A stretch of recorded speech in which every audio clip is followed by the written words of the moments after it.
Checkmark भाग 1/6 ब्रह्मांड पुराण क्या एलियन लोकों का संकेत है। भाग 1 लोकों की अवधारणा जोड़ ब्रह्मांड पुराण की दृष्टि। जरा ठहरिए, आज जब दुनिया एलियन की बात करती है तो हम उसे आधुनिक कल्पना मानते हैं, यूएफओ, दूसरे ग्रह, अजीब जीव। लेकिन एक प्रश्न बहुत गहरा है, अगर जीवन केवल पृथ्वी तक सीमित नहीं है तो क्या हमारे शास्त्रों ने पहले ही यह कहा था।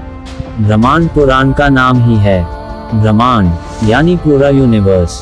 और यह पुराण केवल कथा नहीं कहता, ये सृष्टि की रचना, लोकों की संरचना और अलग अलग योनियों के अस्तित्व को समझाता है।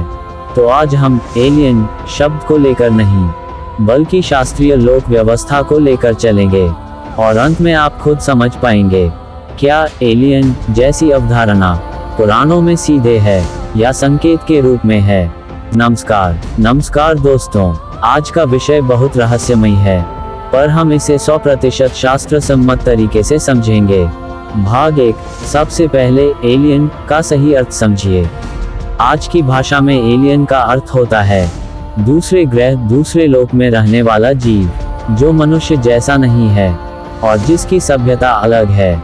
लेकिन शास्त्रों में एलियन शब्द नहीं आता।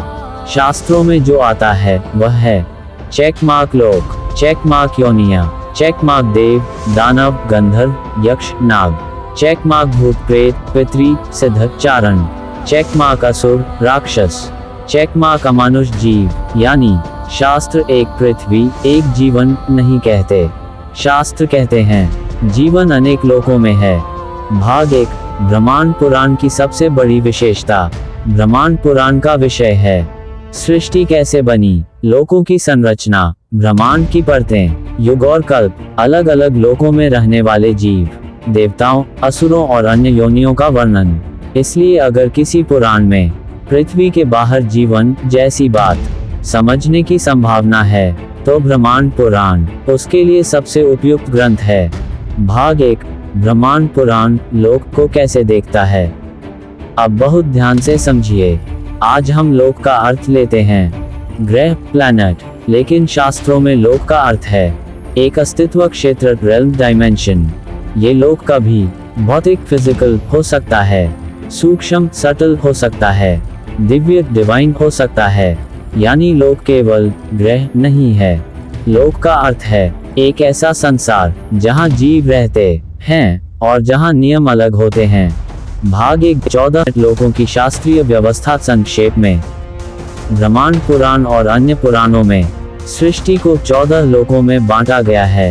ऊर्ध्व लोक, ऊपर के लोक, भूलोक, पृथ्वी, भुवलोक, स्वलोक, महलोक, जनलोक, तपोलोक, सत्यलोक, ब्रह्मलोक, अधोलोक, नीचे के लोक, अतल, वितल, सुतल, तलातल, महातल, रसातल, पाताल। भाग 1 क्या ये लोक एलियन प्लैनेट हैं। अब यहाँ बहुत जरूरी बात है।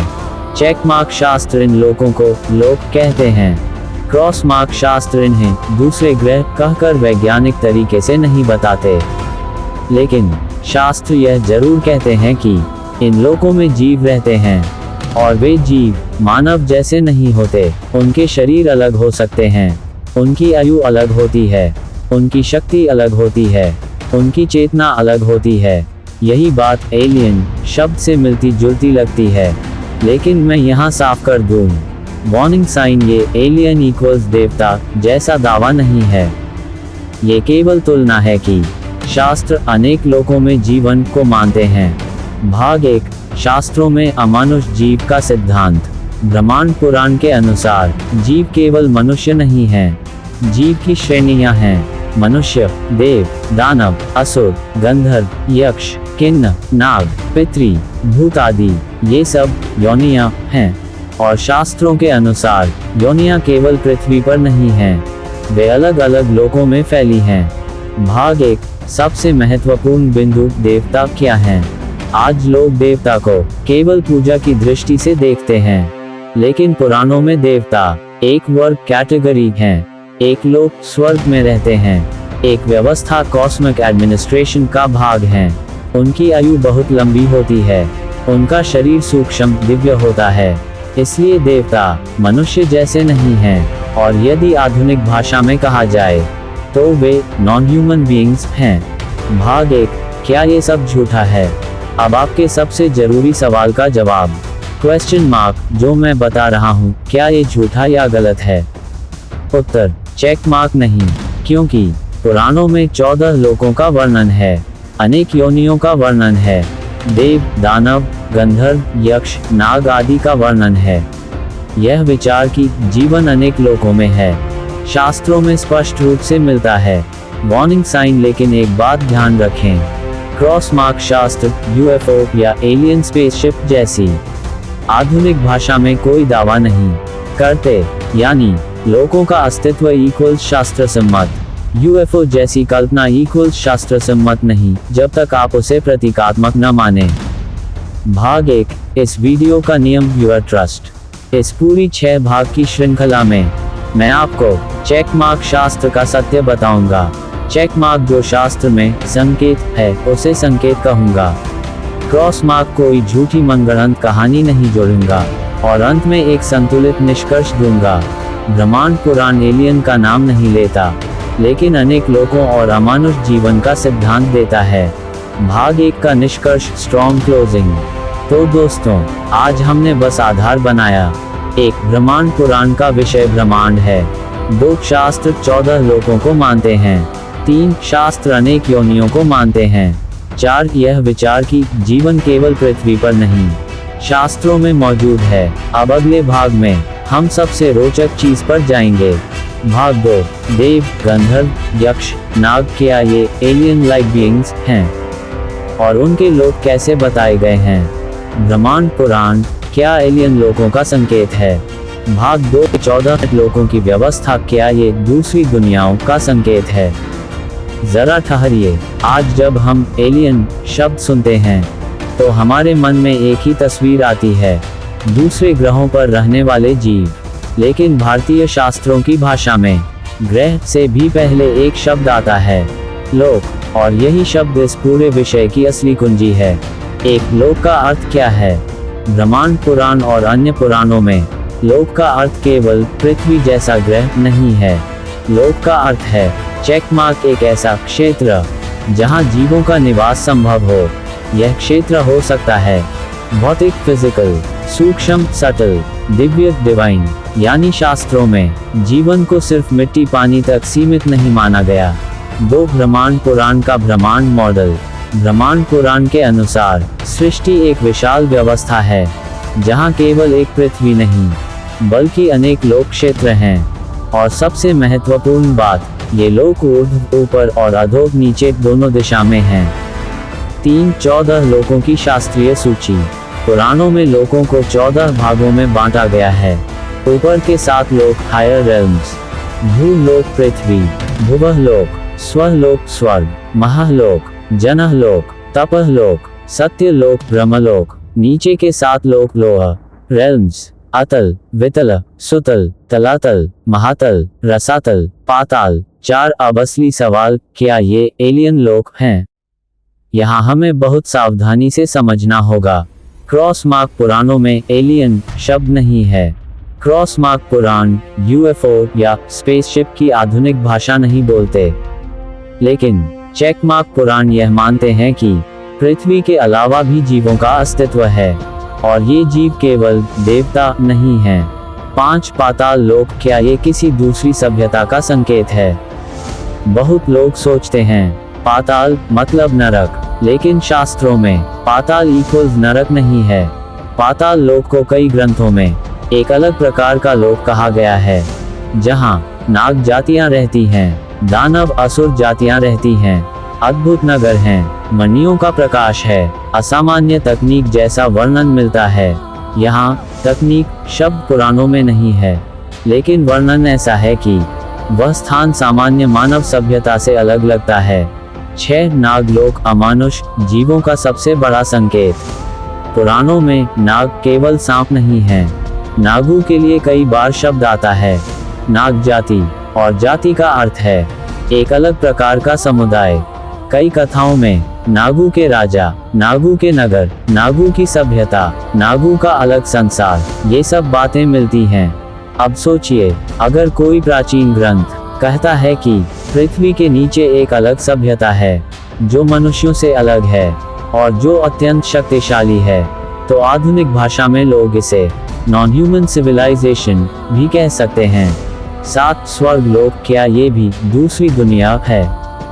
स्वर्गलोक को भी बहुत लोग कल्पना मान लेते हैं, लेकिन पुराणों में स्वर्ग को इस तरह बताया गया है, वहाँ समय अलग चलता है, वहाँ शरीर अलग होता है, वहाँ आयु अलग होती है, वहाँ भोग अलग है, वहाँ नियम अलग हैं। यहाँ एक बहुत महत्वपूर्ण बात आती है, स्वर्गलोक भौतिक ग्रह की तरह नहीं, एक सूक्ष्म लोक है। यानी स्वर्ग का अर्थ मार्स या जुपिटर नहीं, बल्कि एक उच्च चेतना वाला आयाम, डायमेंशन है। 8 क्या लोक इक्वल्स डायमेंशन, आयाम। अब ये हिस्सा बहुत गहरा है। ब्रह्मांड पुराण में लोकों का वर्णन जिस तरह से है, उससे ये संकेत मिलता है कि लोक केवल जगह नहीं, अस्तित्व का स्तर भी हैं।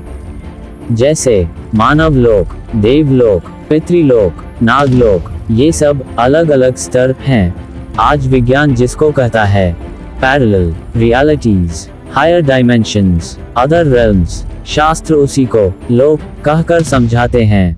9 सबसे जरूरी निष्कर्ष, भाग 2 का सार। तो भाग 2 में हमने क्या समझा? ब्रह्मांड पुराण ये कहता है, चेक मार्क सृष्टि में केवल पृथ्वी नहीं है, चेक मार्क 14 लोक हैं, चेक मार्क अलग अलग लोकों में अलग अलग जीव संभव हैं, चेक मार्क ये लोक ग्रह भी हो सकते हैं और आयाम भी। चेक मार्क शास्त्रों में जीवन को केवल मनुष्य तक सीमित नहीं माना गया। ब्रह्मांड पुराण, क्या एलियन लोकों का संकेत है? भाग 3, अमानुष योनियां, क्या ये एलियन जैसे जीव हैं? दोस्तों, भाग 2 में हमने समझा कि ब्रह्मांड पुराण और अन्य पुराणों में 14 लोकों का वर्णन है। अब अगला प्रश्न और भी रोमांचक है, अगर लोक अलग अलग हैं, तो क्या वहां रहने वाले जीव भी अलग होंगे? ब्रह्मांड पुराण का उत्तर है चेक मार्क हाँ, लेकिन यह एलियन की आधुनिक परिभाषा जैसा नहीं, बल्कि शास्त्रीय दृष्टि से अलग है। एक, शास्त्रों में जीवन केवल मनुष्य तक सीमित नहीं। आज बहुत लोग सोचते हैं जीव मतलब बस मनुष्य और जानवर, लेकिन पुराण, उपनिषद और गीता की दृष्टि में जीवन की योनियां, फॉर्म्स ऑफ लाइफ बहुत व्यापक हैं। शास्त्र कहते हैं जीव का शरीर बदलता है, लेकिन जीव आत्मा नहीं बदलती, और शरीर के प्रकार असंख्य हो सकते हैं। 2, अमानुष का सही अर्थ। अमानुष का मतलब यह नहीं कि क्रॉस मार्क राक्षस, क्रॉस मार्क डरावने जीव, क्रॉस मार्क केवल बुराई। अमानुष का मतलब है मनुष्य के अलावा अन्य चेतन प्रजातियां, यानी ऐसी योनियां जो मानव शरीर में नहीं, किसी अन्य शरीर में प्रकट होती हैं। 3, ब्रह्मांड पुराण और अन्य ग्रंथों में प्रमुख अमानुष योनियां। शास्त्रों में कई प्रकार की योनियों का उल्लेख मिलता है। 1, देव, देवास। देवता को केवल पूजनीय नहीं माना गया, बल्कि वे एक विशिष्ट लोक के निवासी हैं। उनका शरीर सूक्ष्म, तेजस्वी, दीर्घायु, उच्च चेतना वाला। 2, गंधर्व, गंधर्वज। गंधर्वों को शास्त्रों में संगीत के स्वामी, दिव्य कला प्रेमी, स्वर्ग लोक के निवासी कहा गया है। उनका वर्णन मानव सभ्यता से अलग कलात्मक सभ्यता जैसा है। C, यक्ष, यक्षज। यक्षों को अक्सर धन और खजाने के रक्षक, दूर रहस्यमय जाति कहा गया है। बहुत जगहों पर यक्षों को एक अदृश्य लोक से जोड़ा गया है। D, किन्न, किन्नरस। कई ग्रंथों में किन्न अर्धमानव, अर्धदिव्य स्वरूप में बताए गए हैं। इनका वर्णन मानव शरीर से अलग प्रकार की रचना का संकेत देता है। 1, नाग, नगास। नागों का वर्णन सबसे ज्यादा अलग सभ्यता जैसा लगता है। शास्त्रों में नाग राजा, नागनगर, नागलोक, नागों की राजनीति, नागों की शक्तियां सब वर्णित है। यहाँ सबसे महत्वपूर्ण बात, नाग इक्वल्स केवल सांप नहीं, नाग इक्वल्स एक अलग जाति प्रजाति। F, दानव, असुर, एसुरज। असुरों को हमेशा बुरे के रूप में समझ लिया जाता है, लेकिन पुराणों में असुर अत्यंत शक्तिशाली, उन्नत, संगठित, युद्ध कला में निपुण दिखाए गए हैं। उनके नगरों का वर्णन कई बार अद्भुत रूप में आता है। G, पितृ, पितृज। पितृलोक भी एक अलग लोक है। पितरी मृत मनुष्यों की आत्माएं नहीं, बल्कि एक विशिष्ट श्रेणी के जीव हैं जो एक लोक में रहते हैं। 4 अब सबसे बड़ा प्रश्न, क्या ये एलियन हैं? यहाँ बहुत साफ बात है। क्रॉस मार्क शास्त्रों में यह नहीं लिखा कि ये दूसरे ग्रह से आए हैं। क्रॉस मार्क ये भी नहीं लिखा कि वे यूएफओ में आते हैं।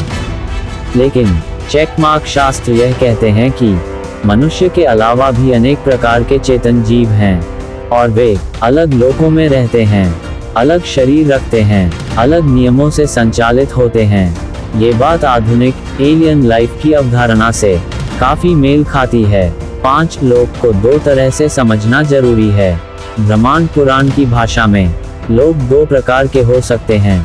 एक भौतिक लोक फिजिकल, जहां पदार्थ, ग्रह, आकाश, दूरी, यात्रा का नियम चलता है। 2 सूक्ष्म लोक सटल डायमेंशनल, जहां चेतना, ऊर्जा, कंपन, दिव्यता का नियम चलता है। 6 क्या शास्त्रों में अन्य ग्रह का संकेत है? सीधा एलियन प्लैनेट शब्द तो नहीं है, लेकिन पुराणों में असंख्य ब्रह्मांड, अनेक सूर्य, अनेक चंद्र, अनगिनत लोक का उल्लेख मिलता है। इससे ये संकेत जरूर मिलता है कि सृष्टि एक नहीं अनेक है। 7 शास्त्रों की सबसे गहरी बात, जीवन केवल कार्बन बेस्ड नहीं। आज विज्ञान जीवन को कार्बन और पानी से जोड़ता है, लेकिन शास्त्र कहते हैं जीवन का मूल पदार्थ नहीं, चेतना है। इसलिए यदि चेतना है तो शरीर किसी भी प्रकार का हो सकता है। यही कारण है कि देव, नाग, यक्ष आदि शास्त्रीय रूप से संभव माने गए। 8 भाग 3 का शास्त्रीय निष्कर्ष। तो दोस्तों, भाग 3 में हमने जाना ब्रह्मांड पुराण और अन्य शास्त्रों के अनुसार चेकमार्क मनुष्य के अलावा भी अनेक योनियां हैं। चेकमार्क वे अलग अलग लोकों में रहती हैं। चेकमार्क उनके शरीर और नियम अलग हैं। चेकमार्क एलियन शब्द नहीं है, लेकिन अमानुष जीव की अवधारणा है। चेकमार्क इसे शास्त्रीय रूप से झूठ नहीं कहा जा सकता। मैं आपको ईमानदारी से बता रहा हूँ। चेकमार्क अमानुष योनियों का वर्णन शास्त्रों में है। चेकमार्क 14 लोकों का वर्णन शास्त्रों में है। क्रॉस मार्क, लेकिन ये सब नासा वाले एलियन ही हैं, ऐसा कहना शास्त्र सम्मत नहीं होगा। ब्रह्मांड पुराण, क्या एलियन लोकों का संकेत है? भाग 4 विमान, आकाश यात्रा और लोकों के बीच आने जाने का रहस्य। जरा ठहरिए, अब तक हमने जाना भाग 1 में ब्रह्मांड पुराण में लोकों की अवधारणा है। भाग 2 में लोक केवल स्वर्ग नरक नहीं, बल्कि अलग अलग स्तर के संसार हैं। भाग 3 में देव, गंधर्व, यक्ष, नाग आदि को मानव जैसी चेतन प्रजातियां माना गया है। अब आता है सबसे रोमांचक प्रश्न, अगर अलग अलग लोक हैं तो क्या उनके बीच यात्रा संभव है? और अगर यात्रा संभव है तो क्या पुराणों में विमान और आकाश यात्रा का उल्लेख एलियन टेक्नोलॉजी जैसा संकेत हो सकता है?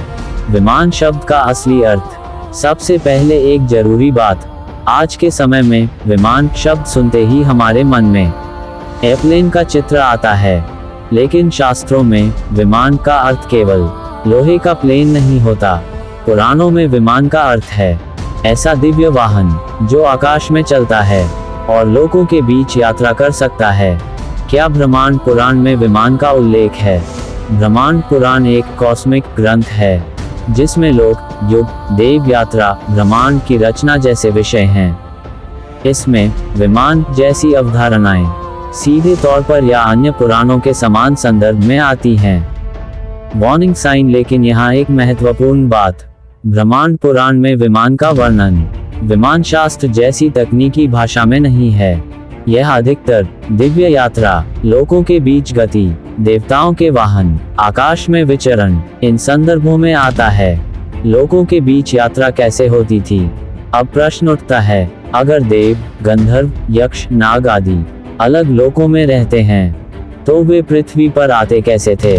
पुराणों के अनुसार उनके पास दिव्य गति, दिव्य वाहन, सूक्ष्म शरीर की शक्ति और लोक मार्ग, लोकों के बीच रास्ते होते हैं। लोक मार्ग, कॉस्मिक रूट्स का विचार, ये बहुत गहरी बात है।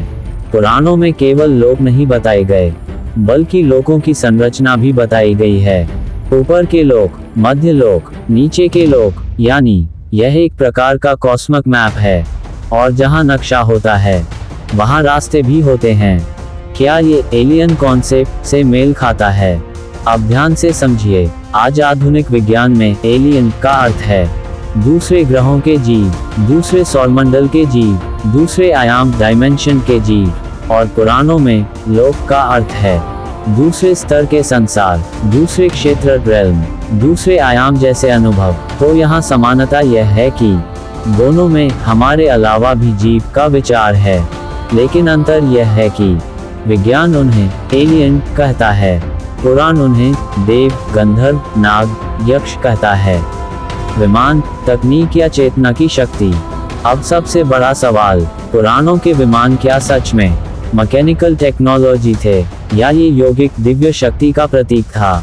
ब्रह्मांड पुराण और अन्य पुराणों की भाषा में विमान अधिकतर दिव्य होते हैं, इसलिए दो संभावनाएं बनती हैं। संभावना एक, विमान इक्वल सच में एक प्रकार का वाहन, जैसे आज का एयरक्राफ्ट। संभावना दो, विमान इक्वल्स दिव्य चेतना से संचालित यात्रा, जैसे स्पेस ट्रैवल, नहीं डायमेंशन ट्रैवल। विमान का संबंध दिव्य शरीर से। पुराणों में देवताओं का शरीर हमारे जैसा स्थूल नहीं माना गया। उनके पास दिव्य शरीर, सूक्ष्म शरीर, तेजोमय शरीर हो सकता है, और यदि शरीर ही अलग प्रकृति का है तो उनकी यात्रा भी अलग होगी, यानी वे स्पेस में नहीं लोकों में यात्रा करते हैं। क्या पुराणों में यूएफओ जैसा संकेत है? यहाँ हमें बहुत ईमानदार रहना होगा। क्रॉस मार्क ब्रह्मांड पुराण यूएफओ शब्द नहीं कहता, क्रॉस मार्क ये एलियन स्पेसशिप भी नहीं कहता, लेकिन ये विमान कहता है, ये लोक कहता है, ये आकाश यात्रा कहता है, ये अन्य प्रजातियों की बात करता है। तो ये कहना सही होगा कि पुराणों में यूएफओ जैसा संकेत हो सकता है, लेकिन उसे आधुनिक भाषा में अनुवाद करना एक व्याख्या है। विमान और दिव्य ध्वनि प्रकाश। पुराणों में दिव्य वस्तुओं का वर्णन अक्सर होता है चमकता हुआ, तेजस्वी, प्रकाशमय, आकाश में उड़ता हुआ, अत्यंत तेज गति वाला। आज के यूएफओ रिपोर्ट्स में भी लोग यही कहते हैं, तेज रोशनी, अजीब गति, बिना आवाज या अलग ध्वनि। ये समानता बहुत लोगों को आकर्षित करती है। क्या ये सब कल्पना है? ये प्रश्न बहुत जरूरी है। ब्रह्मांड पुराण एक धार्मिक ग्रंथ है, लेकिन वह केवल कहानी नहीं है। उसका उद्देश्य है ब्रह्मांड की संरचना समझाना, चेतना का रहस्य बताना, लोगों का दर्शन देना, कर्म और मोक्ष समझाना। इसलिए विमान का उल्लेख भी उसी दार्शनिक ढांचे के अंदर आता है। भाग 4 का शास्त्र सम्मत निष्कर्ष। अब इस भाग का निष्कर्ष बहुत साफ है। ब्रह्मांड पुराण और अन्य पुराणों में कई लोकों का उल्लेख है, कई दिव्य प्रजातियों का उल्लेख है, लोकों के बीच यात्रा की संभावना बताई गई है, विमान जैसे दिव्य वाहनों की अवधारणा है। लेकिन वार्निंग साइन, इसे सीधे एलियन स्पेसशिप कहना शास्त्र का शब्द नहीं है, यह आधुनिक दृष्टि से की गई व्याख्या है। भाग 5 में क्या आएगा? सबसे रोचक भाग 5 में हम समझेंगे क्या देव, नाग, यक्ष, गंधर्व दूसरे ग्रह के जीव हो सकते हैं, या वे दूसरे आयाम के, और क्या ब्रह्मांड पुराण बहु ब्रह्मांड मल्टीवर्स जैसा संकेत देता है। भाग 5, देव, नाग, यक्ष, गंधर्व क्या ये एलियन लोगों के संकेत हैं? अब तक की चर्चा के बाद स्वाभाविक प्रश्न उठता है, क्या ब्रह्मांड पुराण और अन्य पुराणों में जिन देव, नाग, यक्ष, गंधर्व आदि का वर्णन है वे आधुनिक अर्थ में एलियन कहे जा सकते हैं? सबसे पहले ये स्पष्ट करना आवश्यक है कि पुराण कभी भी एलियन शब्द का प्रयोग नहीं करते। ये शब्द आधुनिक विज्ञान की देन है, लेकिन इसका अर्थ यह नहीं कि पुराण मनुष्य के अलावा जीवन की संभावना को नकारते हैं। पुराणों की मूल मान्यता। ब्रह्मांड पुराण ये स्पष्ट रूप से मानता है कि सृष्टि केवल पृथ्वी तक सीमित नहीं है, अनेक लोक हैं और हर लोक में जीवन की अलग अवस्था संभव है। यहाँ लोक शब्द का अर्थ केवल ग्रह, प्लैनेट नहीं है, बल्कि एक विशिष्ट चेतना स्तर और अस्तित्व क्षेत्र भी है।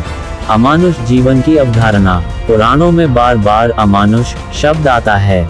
अमानुष का अर्थ होता है जो मनुष्य नहीं है, जो मनुष्य जैसी देह या इंद्रियों में सीमित नहीं है।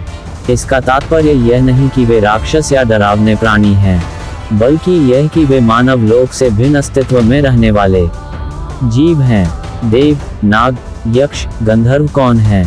ब्रह्मांड पुराण के अनुसार देव उच्च चेतना और सूक्ष्म शरीर वाले जीव हैं। नाग पृथ्वी और पाताल लोक से जुड़े शक्तिशाली जीव माने गए हैं। यक्ष प्रकृति, धन और ऊर्जा से संबंधित माने जाते हैं। गंधर्व संगीत, कला और दिव्य ध्वनि से जुड़े जीव हैं।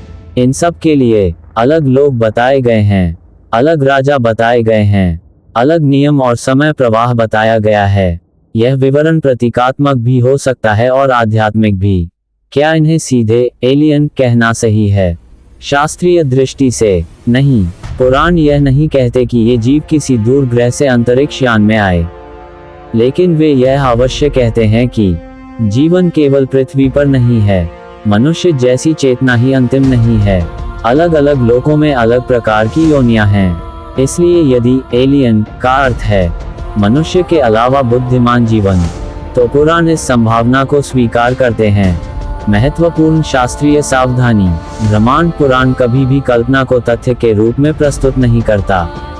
वह स्पष्ट संकेत देता है कि लोकों का वर्णन आध्यात्मिक अनुभव और चेतना स्तरों के आधार पर है, न कि भौतिक अंतरिक्ष विज्ञान की भाषा में। इसलिए क्रॉस मार्क ये कहना गलत होगा कि पुराणों ने यूएफओ देखे थे। क्रॉस मार्क ये कहना भी गलत होगा कि देव एलियन थे। लेकिन ये कहना शास्त्र सम्मत है कि पुराण मनुष्य से परे जीवन की संभावना को स्वीकार करते हैं। भाग 5 का निष्कर्ष: ब्रह्मांड पुराण हमें ये सिखाता है कि सृष्टि बहुस्तरीय है। जीवन अनेक रूपों में प्रकट होता है। मानव चेतना ब्रह्मांड की अंतिम सीमा नहीं है, लेकिन पुराण हमें कल्पना में बहने से रोकते हैं और चेतावनी देते हैं, जो देखा नहीं, जाना नहीं, उसे निष्कर्ष घोषित मत करो। भाग 6: आधुनिक विज्ञान और ब्रह्मांड पुराण क्या दोनों एक ही सत्य की ओर संकेत करते हैं? अब तक हमने ये स्पष्ट किया कि ब्रह्मांड पुराण एलियन शब्द का प्रयोग नहीं करता, लेकिन वह मनुष्य के अलावा अन्य लोकों और जीवन स्तरों की संभावना को स्वीकार करता है। अब प्रश्न यह है, क्या आधुनिक विज्ञान और ब्रह्मांड पुराण एक ही बात कह रहे हैं, या दोनों की दिशा बिल्कुल अलग है?